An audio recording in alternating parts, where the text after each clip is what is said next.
আমাদের আন্দোলনের তিনটে মূল ইস্যু এবং একটি বার্তা আমরা পরিষ্কার এই সোসাইটিকে দিতে চাই। এক হচ্ছে, উপেন বিশ্বাস আমাদের কাছে পিছিয়ে পড়া সম্প্রদায়ের আইকন বলে আমরা মনে করতাম, কিন্তু আমরা দিনের শেষে যেটা উপলব্ধি করলাম যে দীর্ঘদিন উনি পিছিয়ে পড়া সম্প্রদায় মানে ব্যাকওয়ার্ড ক্লাসের মন্ত্রী থাকাকালীন, উনি ব্যাকওয়ার্ড ডেভেলপমেন্ট কর্পোরেশনের চেয়ারম্যান থাকাকালীন পিছিয়ে পড়া সম্প্রদায়ের জন্য কোনো কাজ করেননি।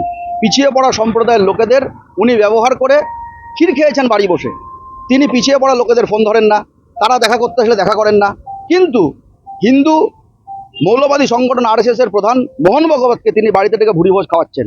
অথচ বাঁকুড়া থেকে, পুরুলিয়া থেকে, মুর্শিদাবাদ থেকে কোনো দলিত লোক, কোনো পিছিয়ে পড়া লোক, এসসি এসটির লোক তার কাছে যদি আক্রান্ত হয়ে আসেন বা তার কাছে কোনো সমস্যা নিয়ে আসলে তিনি ঘরের দরজা পর্যন্ত খোলেন না।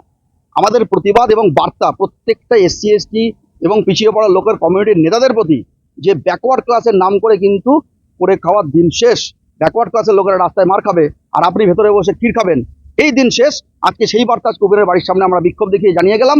পরবর্তীকালে প্রত্যেকটা লোক যারা ব্যাকওয়ার্ড ক্লাসের নাম করে ক্ষীর খাচ্ছে তাদের প্রত্যেকের বাড়ির সামনে বিক্ষোভ হবে, তাদের প্রত্যেকের বাড়ি ঘেরাও হবে, প্রত্যেকের বিরুদ্ধে মিছিল হবে। এই স্পষ্ট বার্তা আমরা উপেন বিশ্বাসের বাড়ির সামনে থেকে দিয়ে যেতে চাচ্ছি।